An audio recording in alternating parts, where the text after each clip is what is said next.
Bueno, pues muchas gracias, María. Ha sido tremendamente didáctica y cosa que agradecemos.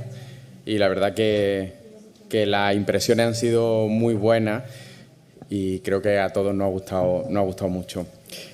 A continuación interviene la profesora Laura Luque Rodrigo, que la mayoría la conocéis. Es doctora en Historia del Arte por la Universidad de Jaén, con la tesis doctoral Los Palacios Episcopales en Andalucía Oriental, lecturas de significación, además de obtener el título de especialista en Historia del Arte Moderno y Contemporáneo Español por la Universidad Pablo de Olavide de Sevilla. Actualmente es profesora titular del área de Historia del Arte del Departamento de Patrimonio Histórico de la Universidad de Jaén. Ha realizado distintas estancias de investigación, como por ejemplo la que realizó en la Universidad Pontificia Gregoriana de Roma y como profesora visitante en la Universidad de Siena.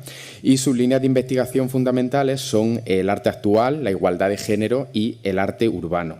Hoy nos trae algo que es un poco diferente a lo que estamos acostumbrados, pero seguro que fantástico también, que lleva por título Del diseño industrial para lo orgánico a lo orgánico en el diseño industrial, Upcycling en el mar de olivos. Bueno, pues de nuevo darte las gracias, Laura, que te lo había dicho en privado, te lo vuelvo a decir en público. Muchas gracias por tu intervención, que seguro que nos encantará. Gracias. Muchas gracias a ti, Ismael, por la coordinación del simposio y del proyecto y sobre todo también por haber sido lo suficientemente atrevido para introducir una temática en esta universidad que aquí no se había tocado hasta ahora y, como ha dicho antes Manuel Jodar, creo que se abre una línea interesante y te animo a seguir en ello y te agradezco que me hayas incluido. Es verdad que una temática, ya no el diseño, sino industrial y de producto, que de primera da mucho vértigo porque parece, como muy bien ha dicho María, que se aleja mucho de nuestra especialidad, ¿no?, que es la historia del arte, pero es verdad que al final he encontrado ahí una vía de unión interesante que además tiene que ver con los temas que yo trabajo, ¿no?, que aunque mi especialidad sea sobre todo arte urbano, también tiene que ver un poco con arte efímero, orgánico, lanar y todo esto. El título es un poco largo, pero vais a ver que se va a ir conectando un poco todo de lo que quiero hablar, ¿no? Realmente lo orgánico, y voy a empezar por esa parte, ha estado inserto en el arte desde el origen de los tiempos, para empezar en la elaboración de los pigmentos, ¿no? Los materiales que se utilizaban desde el primer momento eran orgánicos, pero realmente será sobre todo a partir de la segunda mitad del siglo XX, aunque ya antes hemos visto, antes que se ha puesto un ejemplo del urinario de Duchamp, pero sobre todo a partir de la segunda mitad del siglo XX vamos a empezar a ver cómo se van a utilizar materiales de desecho en la creación artística. Quizá en todo eso el movimiento donde más ha tenido que ver esa utilización de material de desecho es el arte povera, una corriente que nace en la Italia de posguerra, bastante avanzado en realidad ya, ¿no?, sobre todo en los años 60 cuando más se empieza a desarrollar. Povera en italiano significa pobre. Y este movimiento lo que hacía era elegir materiales básicos, en algunos momentos incluso efímeros, sobre todo con la idea de rechazar el consumismo, que el capitalismo estaba ya haciendo que fuera muy brutal, ¿no? Esto hace también que desaparezca la jerarquía de materiales. Siempre durante toda la historia, desde la antigüedad, pues había unos materiales que eran más valiosos que otros. No era lo mismo una escultura en mármol que una escultura en latón, ¿no?, obviamente. Esa jerarquía ellos pretenden eliminarla. Como veis, aquí hay una unión entre el concepto artístico y el concepto vital, ¿no? Lo que política, sociedad y arte aquí van muy unidos. Y a estos artistas, en cuanto a la disciplina que utilizaban, les daba lo mismo. Lo mismo hacían una instalación que una performance, que una pintura. El medio es lo de menos. Lo importante es el concepto y, en este caso, que el arte no generara nuevo material de desecho, sino que reaprovechara uno ya existente. Seguramente conoceréis a Pistoletto, que es el artista más representativo del Povera. Os pongo algunos ejemplos de su obra. Aquí, por ejemplo, esta gran esfera está hecha con periódicos, con papel de periódico, prensado y con granito. Y la obra no es solo la pieza, sino que tenía una parte performática donde va haciendo rodar esa pieza por las calles de Turín. Y es una crítica a la política del momento, ¿no?, que se está llevando a cabo en Italia. Esta es la obra que conoceréis todos los presentes, porque es la más conocida, ¿no?, la Venus de los Trapos, que él dice que era un intento de unir la belleza del pasado y el desastre del presente. En esta pieza, bueno, creo que se explica por sí sola, ¿no?, porque tiene ese componente incluso también un poco de humor, ¿no?, y de ironía. Se quemó en una exposición en la que estaba en Nápoles, pero luego tiene una versión de 2018, mucho más reciente, donde, si veis, sustituye la imagen de esa Venus marmórea, ¿no?, tradicional griega, por una imagen de un cuerpo femenino actual, donde también aquí ya entra una crítica a los cánones de belleza actuales, ¿no?, el tema del moreno, por ejemplo, y todo esto.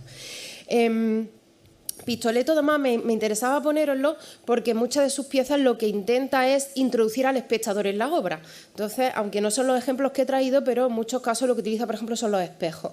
De manera que el espectador se ve inserto literalmente en esa pieza, como una forma de moverlo a actuar también en contra, en este caso, de esa producción de desechos. Otros artistas dentro del Povera vamos a ver que sí que van a utilizar en sus materiales, en su técnica, productos orgánicos. Por ejemplo, Eva Gese, en esta pieza en concreto, entre otros materiales, emplea látex sobre tela de queso. O sea, ya vemos que se están introduciendo esos materiales que son orgánicos, que no producen, no generan un impacto negativo en el medio ambiente, no es un plástico, ¿no?, aunque va combinado con otros que sí lo son. A Lucho Fontana a veces se le incluye en el Povera, es verdad que yo lo meto más en el espacialismo, pero bueno, lo traigo como ejemplo también, porque en este caso no emplea material de desecho, sino que convierte la obra en un desecho, en el sentido de que una vez que la va a exponer, la raja, la rompe, la destruye, ¿no?, queda inservible en principio para lo que tendría que ser. Otro de los autores de ese movimiento, Pascali, pues van utilizando, como no me voy a extender muchísimo, pero esos materiales que son orgánicos para crear sus instalaciones. O incluso, en el caso de Bostel, introduce el paisaje también como elemento, ¿no? Aquí tenemos un material de desecho que es el coche, que es el granito, pero todo eso se inserta en un paisaje natural. Ahora después incidiré un poco más en esto. En la actualidad el arte povera como movimiento ya no existe, pero sí que hay algunos artistas que siguen trabajando en esa línea. El más conocido internacionalmente ahora mismo es el brasileño Vic Muniz, pictórica, muy estética.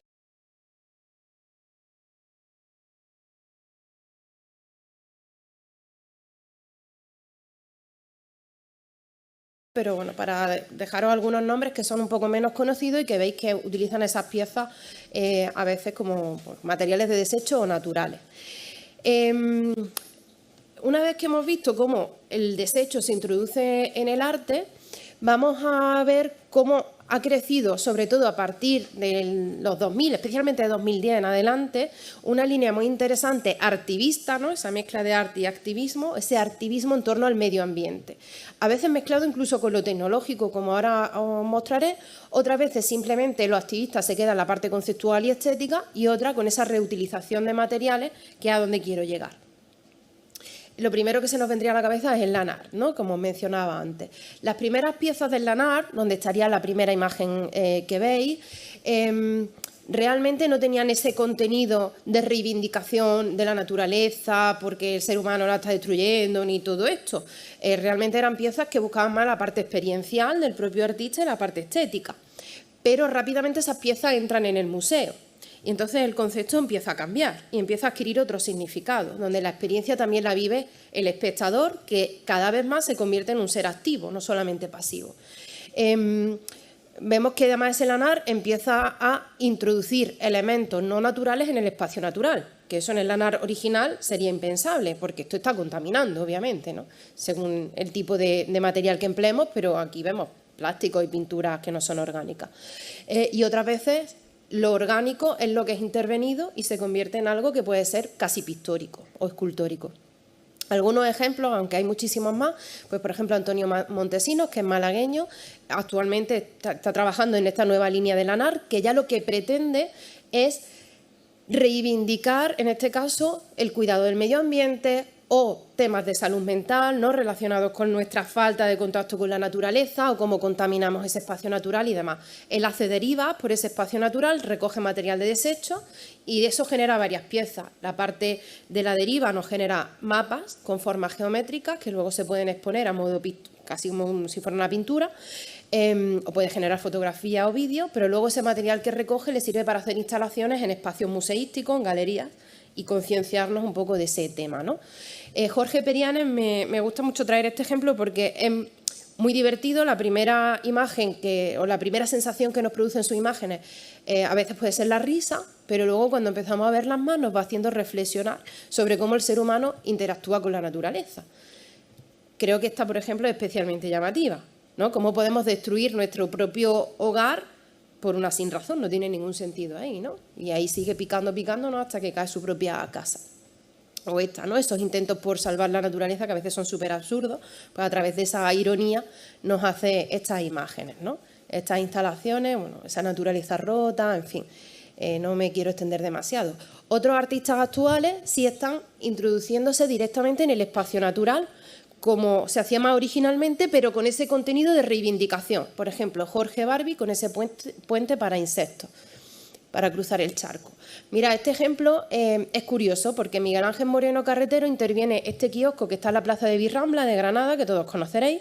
Este kiosco antiguamente era de flores, tenía la plaza de Virrambla llena de flores, hasta que dejó de utilizarse. Entonces, él lo que hizo en esta intervención fue coger unas imágenes del libro de Mutis, donde narra cómo es toda la vegetación de Nueva Granada, un libro del siglo XVI, XVII creo.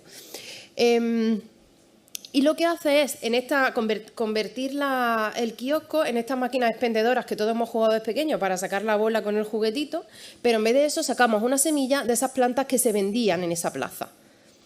Entonces tiene esa conexión de ciudad, de naturaleza, de reutilización, aunque aquí está contaminando, porque la bola es de plástico, ¿vale? En otros casos sí optan más por todo lo natural, como Lucía Loren. Lucía Loren, además, trabaja mucho la parte de patrimonio inmaterial, el trabajar la artesanía, cómo se trabajaba antiguamente con esos materiales y especialmente con las mujeres. Y nos crea obras muy sugerentes, pero que en este caso, efectivamente, no son un impacto nocivo para el medio ambiente. Algunas piezas en el espacio natural y otras más de galería. Os decía que esto se mezcla incluso con lo tecnológico. Por ejemplo, el arte locativo, que es un término reciente, que ya tiene más de 20 años, pero realmente se está desarrollando en los últimos 5, sobre todo, nos habla de un tipo de arte que está solo en el Media Lab. Sin embargo, se mezcla con esta parte de naturaleza, de activismo y de reivindicación de la naturaleza. Por ejemplo, Santiago Morilla, en esta pieza, realmente es una bicicleta en la que al pedalear generamos la energía necesaria para que esas plantas se mantengan en ese invernadero. O, por ejemplo, en esta terraformación vegetal inmersiva, si veis hay una cinta de correr dentro de un invernadero. El usuario tiene que andar en esa cinta para que se reproduzca un vídeo que le cuenta de qué va la pieza y para generar la energía que mantiene esas plantas. Además, depende del ritmo al que tú andes, el vídeo era más despacio, era más rápido, era en su tiempo. Entonces, ahí experimentamos perfectamente cómo el ser humano, con sus actos, puede cambiar lo que está sucediendo. ¿Vale? Bueno, y ponía la definición, pero no me voy a parar. O Eugenio Ampudia, aquí con mayor sutileza, pero hace este césped que respira. Esto está en un parterre de la ciudad y tiene una instalación técnica debajo que lo que hace es que el césped haga este gesto. ¿Vale? No voy a poner el vídeo porque no nos daría tiempo, pero hace el gesto de respirar. Eso de primera lo que te causa es miedo porque no sabes lo que está pasando, claro, tú te asustas, ¿no? Pero es una manera de hablarnos de la vida que hay ahí, que a veces parece que pisamos el césped como si fuera el asfalto. ¿Vale? De hecho, Eugenio Ampudia ha llegado a llenar el Liceo de Barcelona para dar un concierto solamente para plantas. O Fran Pérez Ruz, que es un artista de aquí de la provincia, donde en esta exposición del Cibor al Antropoceno, de la que, por cierto, os recomiendo que leáis el texto de Pau Walder que hizo para el catálogo de la exposición, o que veáis el vídeo donde habla de ello, aquí hace un gimnasio, esto es como si fuera un gimnasio, para la naturaleza, pero una naturaleza de un futuro donde ya solo existe virtualmente. La naturaleza ya ha desaparecido, las plantas han desaparecido, solo existen a nivel virtual. ¿Vale? López Aparicio también en esta línea, con Germinar sin fin, pues igual, no me voy a parar demasiado, estos invernaderos tecnológicos completamente, ¿no? Continuando con el tema de la reutilización de residuos, pues tenemos, por ejemplo, colectivos como Basurama, que emplea material de desechos para crear parques en zonas que están abandonadas, ¿no? Y que lo que generan es lugares peligrosos en las ciudades. O Luz Interruptum recoge plásticos y genera instalaciones enormes en las ciudades para concienciarnos de la cantidad de plásticos que generamos en la ciudad. Incluso hay un proyecto internacional en el marco de las Naciones Unidas que se llama Land Art Generator, donde cada 2 años se presentan ideas de Land Art que producen energías renovables.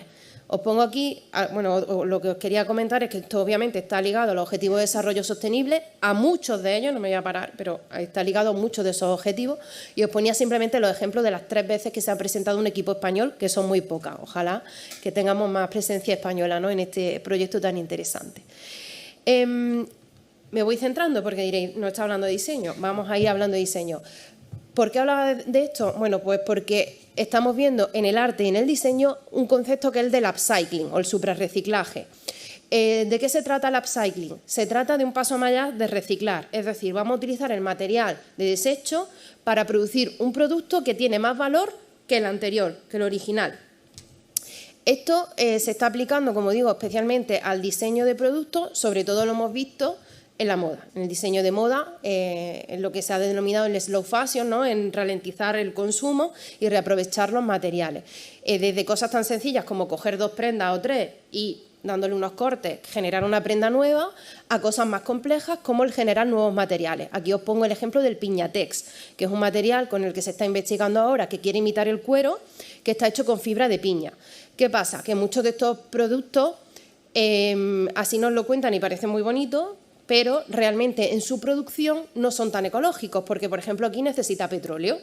Entonces, todavía queda mucho que investigar para que sí, estamos generando un producto que es orgánico, pero que en su producción no estemos contaminando tanto o más que con los otros productos que estamos acostumbrados a utilizar.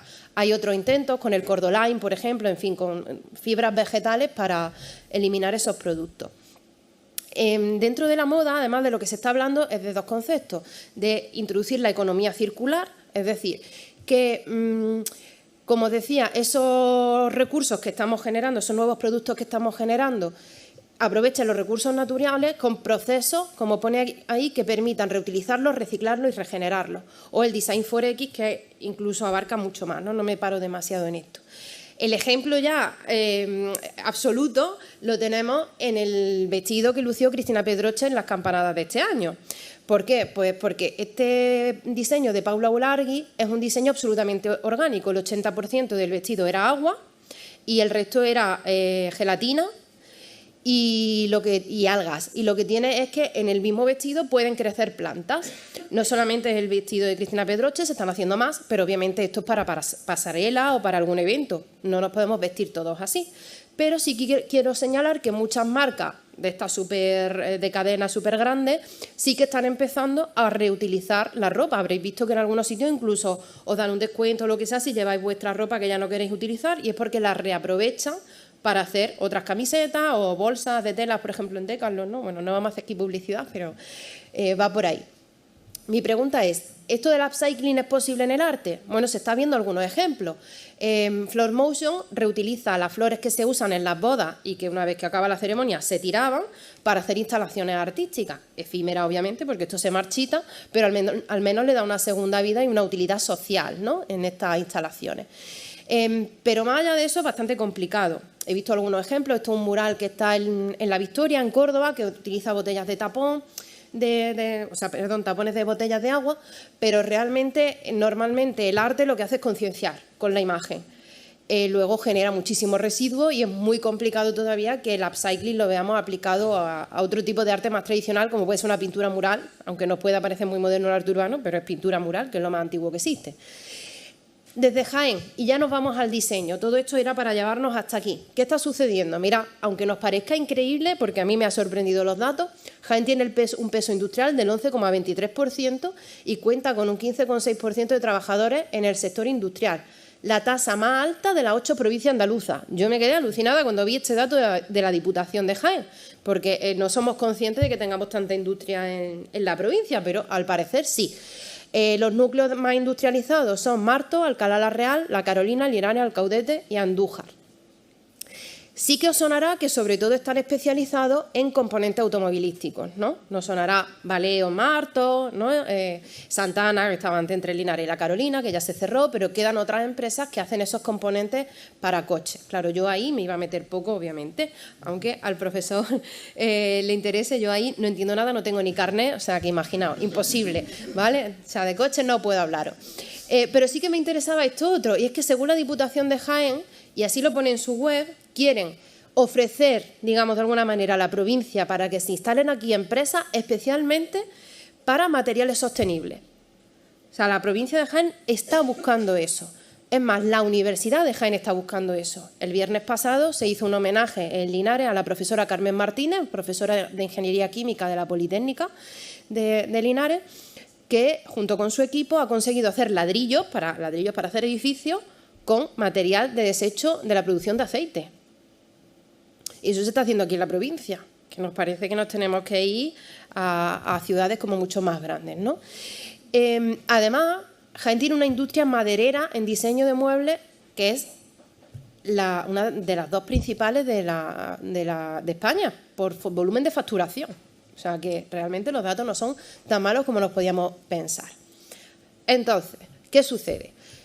Aquí la industria que todos conocemos, la mayor, obviamente, tiene que ver con un producto orgánico, como es el aceite de oliva, ¿no? Es la marca de Jaén. Nosotros nos destacamos por producir aceite de oliva. Pues en torno al aceite de oliva se está haciendo una labor de diseño industrial enorme en cuanto al packaging. Las botellas de aceite, las cajas de aceite, son las que están generando sobre todo ese movimiento de diseño, que está llevando además que muchos diseñadores de Jaén reciban premios internacionales. El último, al menos que yo tenga constancia, en este mismo, a finales de 2023, Lina Lucena, de la empresa Emoleo, le han dado el premio de diseño gráfico packaging en estos premios que se dan en París. Pero no solamente, bueno, en su caso lo que quería era destacar el trabajo tradicional de la familia que creó esta cooperativa, la familia Dan, pero no solamente ella, sino que otras muchas empresas de aceite han recibido premios por el diseño de las botellas en estos premios y en otros tantos. De hecho, sonará con, por ejemplo, Castillo de Canena, que una de las cosas que hacen es que para la etiqueta de la cosecha de cada año llaman a una persona conocida. Os pongo ahí el caso de Rafael, por tirar un poco también para la tierra, pero han venido pues gente del mundo del deporte, en fin, del espectáculo y demás, a diseñar esa etiqueta y que de alguna manera tenga ese signo distintivo, convertirlo en un producto de lujo no solamente por el contenido, sino por el continente. Y ahora ya me voy a los dos ejemplos que acercan absolutamente el diseño industrial, el arte y el upcycling. Es el caso de Kabuki Artesanía Contemporánea. La artista Nati Rodríguez, una artista de aquí, de Jaén Capital, con esta marca, digamos, Kabuki Artesanía Contemporánea, ha conseguido crear un proyecto que ella llama Biomateria, por el cual ha creado un material nuevo que está hecho a partir de desecho de productos orgánicos. Ella utiliza flor del olivo que ha caído sin polinizar, o sea, no la arranca y estropea la planta, sino de la que cae sin polinizar, serrín, del que se genera cuando se talan los ramones, ¿no?, que se llaman y demás, lo que no se quema en San Antón, pues ella lo recoge. Utiliza hueso de aceituna, del que queda una vez que se prensa la aceituna para sacar el aceite, pues ese pozo que queda, ¿no?, donde están los huesos machacados. Y luego le va añadiendo algunos otros materiales según, sobre todo la tonalidad o qué característica quiera. Por ejemplo, cáscara de huevo. De hecho, lo utiliza del convento de Santa Clara, de los dulces que hacen. Ella va y recoge todas esas cáscaras de huevo, que de otra forma irían a la basura. O también, en algunos casos, como ahora os mostraré, vaqueros. Pantalones vaqueros de los que se tiran, pues ella también los utiliza. ¿Qué hace con eso? Pues hace un material muy resistente. Se ha probado a tirarlo de muchas plantas del edificio y no se rompe. Un material muy versátil porque se puede utilizar haciendo formas muy gruesas o muy finos, se puede dejar rugoso o se puede pulir muchísimo y dejarlo súper liso, súper brillante, y que sirve para muchas cosas. Ella ahora mismo está haciendo sobre todo estos objetos que nos parecen cerámica, pero no llevan nada cerámico, son todo hecho con este material, y joya. Ahora os contaré un poco más. Lo más interesante de este material es que además es compostable. Si lo echamos en la tierra, en unos pocos días se disuelve y sirve incluso de abono para la planta, ¿vale? Con lo cual no genera ningún residuo, tampoco en la producción que hace en su cocina, ¿vale? No genera ningún tipo de residuo ni de contaminación.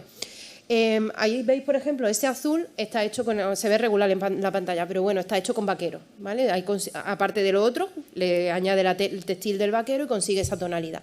Ella está optando también por la identidad. Por un lado, la identidad de Jaén a través del olivar, por otro lado, la identidad mediterránea a través de esos colores, esos azules, ¿no?, del mar Mediterráneo, los colores terrosos, como hemos visto en esa otra. Además tiene esa decoración que parece casi marina, ¿no?, parece un producto que hemos encontrado en el fondo del mar. esos verdes también del olivar, de nuestra tierra, ¿no? Son esos los colores que le interesan. Ahí veis también la finura que puede alcanzar con el material para hacer joyería, por ejemplo. Otros los dejan más inacabados, ¿no? Es buscado, lo puede dejar muy terminado, lo puede dejar así. Es un material con el que, además, fijaos, por ejemplo, ya le han encargado una marca de bolsos de Málaga, las asas de esos bolsos, o por ejemplo aquí, esto es la tienda de Adolfo Domínguez de Málaga, pues está decorada con unas biznagas hechas con este material. ¿Por qué esto lo llevó el diseño industrial? Bueno, pues porque Nati ahora mismo lo que está trabajando es con una empresa de Valencia para que este material se emplee no solo a nivel artístico o de un diseño más artesano y más artístico, sino a nivel industrial, por ejemplo, para hacer perchas, para que las perchas ya no sean de plástico, sino de este material.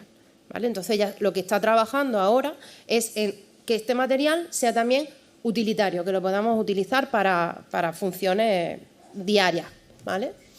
El segundo ejemplo, ya con esto termino, es el de Para Siempre Diseño Temporal, el nombre de la empresa. El autor, el artesano es Antonio Martínez, que también ha recibido varios premios, que en este caso os los voy a leer porque son bastantes, con su producción. Él recibió el premio en la categoría industrial de Artes Plásticas y Diseño de la Junta de Andalucía en el año 2022 con una torre de juego, que estábamos antes hablando también de juego, ¿no? y de los niños, pues en este caso esa torre que se llama Tica Masala, y en 2023 ha ganado el primer premio andaluz de diseño industrial con esta bombilla que os ponía aquí, que se ha convertido un poco en el símbolo, antes hablábamos de logo, pues un poco en el logo de la empresa de Para Siempre Diseño Temporal. ¿Qué es lo que hace él? Utilizar de nuevo material de desecho, en este caso madera del olivar de la que se va a tirar, y otros elementos que va encontrando de basura, ¿no? Digamos, de desecho. Lo que hace es huir de los plásticos y huir de esas producciones que generan residuos no orgánicos y que contaminan, ¿no? el planeta. Veis que tira a veces por cosas más rústicas, otras por diseños más finos, hace guiños, por ejemplo, a veces en los diseños a la Bauhaus, o tiene esos componentes un poco históricos, ¿vale? Sin más, quería dedicar un apartadillo brevísimo, un segundo de nada, ya termino, a la parte que nos interesa mucho el historiador del arte, que ya no es estudiar la historia del concepto, sino cómo conservo esto o cómo lo expongo, porque estamos hablando de materiales orgánicos y de materiales además que al ser nuevos, en el caso por ejemplo de Nati Kabuki, que no sabemos cómo van a reaccionar dentro de unos años. Ahí es donde está ahora el foco de la investigación. No sabemos cómo van a perdurar o qué tipo de degradación va a tener. Entonces, ¿qué hacemos a nivel de arte con estos productos? ¿Qué es lo que conservamos? La idea, la imagen, el material. Este ejemplo de aquí, de Gromley Beth, esto es una cama hecha con pan Bimbo mordido por él mismo. Obviamente esto dura muy poco, porque es orgánico y lleva además pues, sustancias de saliva además, y esto se va pudriendo rapidísimamente. En este caso el artista se negó a que las piezas de pan fueran sustituidas, porque decía que le había llevado mucho tiempo morderlo así, con esa forma, y que no iba a volver a poder hacerlo, ¿vale? Entonces, ¿qué es lo que podemos hacer en estos casos?